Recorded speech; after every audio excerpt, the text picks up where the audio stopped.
अस्सलाम वालेकुम स्टूडेंट्स, कैसे हैं आप सब। उम्मीद है सब खैरियत से होंगे। आज की इस वीडियो में हम केमिस्ट्री क्लास 10 का topic law of mass action पढ़ेंगे। ये लॉ क्या कहता है, इसके मुतालिक जो भी बातें हैं वो आज की इस वीडियो में हम डिस्कस करेंगे। इसकी स्टेटमेंट देखेंगे, मैथमेटिकल रिप्रेजेंटेशन देखेंगे और जो है इसको प्रूफ करेंगे कि ये होता क्या है। ठीक है, तो स्टार्ट करते हैं अपनी वीडियो। तो स्टूडेंट इस लॉ को स्टार्ट करते हैं अपने स्टेटमेंट के साथ। इसको स्टेट करते हैं, क्या कहता है ये, द रेट एट विच, एक रेट है एट विच सब्सटेंस रिएक्ट कर रहा है, at which substance react is directly proportional to its active mass. ठीक है, अब ये टर्म आप लोगों के लिए थोड़ी सी नहीं होगी, एक्टिव मास। ठीक है, what is active mass. Active mass को हम यहाँ लिख लेते हैं, ऐसा मास, इसके लफ्ज़ों से आप लोगों को पता चल रहा होगा, एक्टिव मास यानी कि जो मास एक्टिव हो। यानी कि एक तो होता है सिंपल जो मास होता है, ठीक है, मगर ये है एक्टिव मास।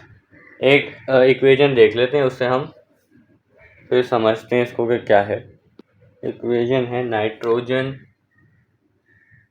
और 2 मोल्स ऑफ ऑक्सीजन बनाते हैं रिवर्सिबल रिएक्शन 2 नाइट्रोजन ऑक्साइड। ठीक है, अच्छा अब इसमें देखें, ये 2 क्या है, ये वाला 2 और यहाँ पे ये वाला 2, ये क्या है, ये है नंबर ऑफ मोल्स। और ये नंबर ऑफ मोल्स जो होते हैं ये होता है एक्टिव मास। ठीक है, ये क्या होता है, एक्टिव मास, यानी कि ऑक्सीजन के 2 मोल जो हैं ये एक्टिव मास कहलाएंगे। ठीक है, नाइट्रोजन ऑक्साइड के 2 मोल्स एक्टिव मास कहलाएंगे। ठीक है, तो बस यही सिंपल सी इसमें डेफिनेशन होती है एक्टिव मास की। ठीक है, और जो है इसका यूनिट, इसको हम रिप्रेजेंट करते हैं ब्रैकेट्स, इस तरीके के ब्रैकेट्स के अंदर, और इसका यूनिट होता है मोल पर डीएम माइनस क्यू। ठीक है, तो ये होता है क्या, एक्टिव मास। ठीक है, अच्छा तो अब मैं इसको रब कर देता हूँ। ठीक है, अच्छा तो its active mass and the rate of reaction is directly proportional to the product of active masses of reacting substances. क्या बोल रहे हैं आप सर, क्या हो गया ये, क्या समझ में नहीं आ रहा। ठीक है समझाते हैं। इसको हम ऐसे नहीं समझ सकते जब तक हम इसकी मैथमेटिकल रिप्रेजेंटेशन नहीं कर लेते। ठीक है, पहले वो करते हैं ताकि स्टेटमेंट आप लोगों के लिए आसान हो जाए। इसकी आप स्क्रीनशॉट ले लें ताकि मैं इसको मिटा दूँ। तो स्टूडेंट अब देख लेते हैं इसकी मैथमेटिकल रिप्रेजेंटेशन। इसमें सबसे पहले आपको एक इक्वेशन जो है वो लेनी है। वो क्या है, इस तरीके की एक हाइपोथेटिकल इक्वेशन लेनी है और ये रिवर्सिबल इक्वेशन होती है। ठीक है, एक छोटा ए के साथ बड़ा ए प्लस छोटा बी और बड़ा बी। अच्छा अब देखें, जब भी एरोज आते हैं उससे एरोज के लेफ्ट हैंड पे ये साइड जो होती है ये हमेशा होती है, रिप्रेजेंट करती है रिएक्टेंट्स को।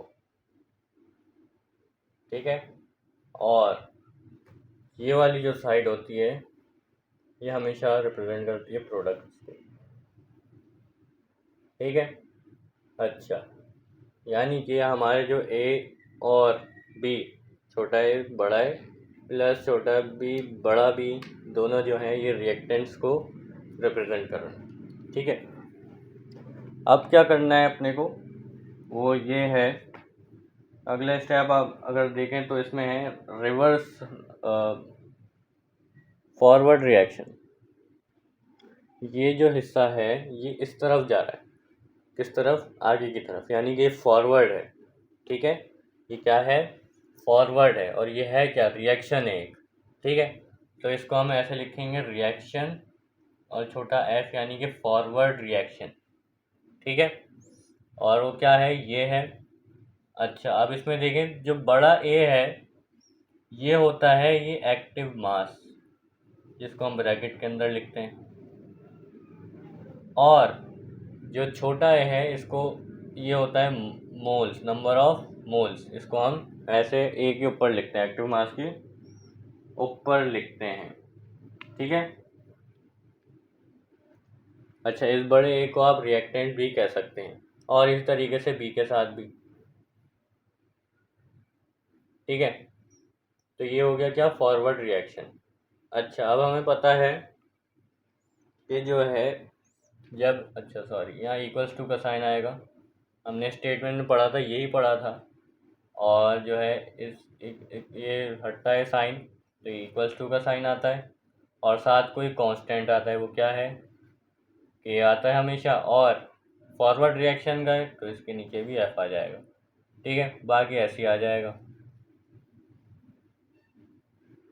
ये आ गया क्या, फॉरवर्ड रिएक्शन हमारे पास, फॉरवर्ड रिएक्शन की इक्वेशन, ठीक है।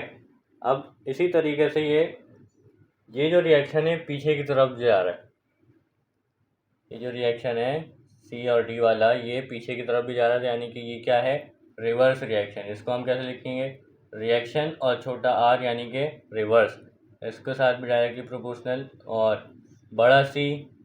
अच्छा, अब ये जो है ये प्रोडक्ट को रिप्रेजेंट करता है, ये जो ए और ये बी है ये रिएक्टेंट है जो हमने पढ़ा था ऊपर, और ये जो बड़ा सी और बड़ा डी जो है ये क्या है, प्रोडक्ट्स हैं। छोटा सी क्या है, moles, number of moles, D, और ये छोटा डी मोल।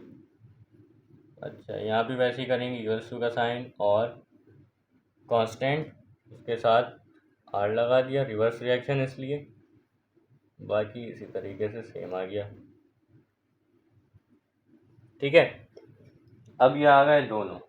अब हमें पता है इक्विलिब्रियम स्टेट क्या कहती है। इक्विलिब्रियम स्टेट कहती है, इक्विलिब्रियम यानी कि इक्वल, इक्वल से निकला है इक्विलिब्रियम। वो क्या कहती है कि जो रेट ऑफ फॉरवर्ड रिएक्शन है, रेट ऑफ फॉरवर्ड रिएक्शन, ये रहा आर एफ, वो बराबर होता है, इक्वल होता है इक्विलिब्रियम में रेट ऑफ रिवर्स रिएक्शन की, यानी कि दोनों रिएक्शन बराबर होंगे इक्विलिब्रियम स्टेट में, ठीक है। अब इन दोनों की हम वैल्यूज डालेंगे, यानी कि दोनों की इक्वेशंस जो हमने बनाई वो हम इनकी जगह पे लिखेंगे। R F rate of forward reaction, ये रहा, ये किसके बराबर है, के एफ, और बाकी ऐसे लिख देंगे, इसके ही बराबर है, ठीक है, इक्वल्स टू का साइन। और अब रेट ऑफ रिवर्स रिएक्शन किसके बराबर है, इसके, के आर डी, ठीक है। अच्छा, और अब क्या करेंगे, इनको डिवाइड कर लें, सिंपल मैथ्स, और इसको मैं यहाँ ले जाता हूँ इस तरफ। अच्छा, अब क्या है कि जो है के एफ के आर को नीचे ले जाते हैं उसके, बल्कि इसको जो है उसके नीचे लेके जाते हैं, तो ये हो जाएगा के एफ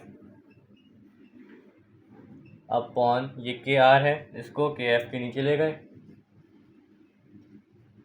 इक्वल्स टू, ये पहले से ही लिखा हुआ है सी, और ये डी अपॉन, ये बचा था, ये नीचे आके डिवाइड हो गया, मल्टीप्लाई हो रहा था के एफ से, तो ये आके नीचे डिवाइड हो गया,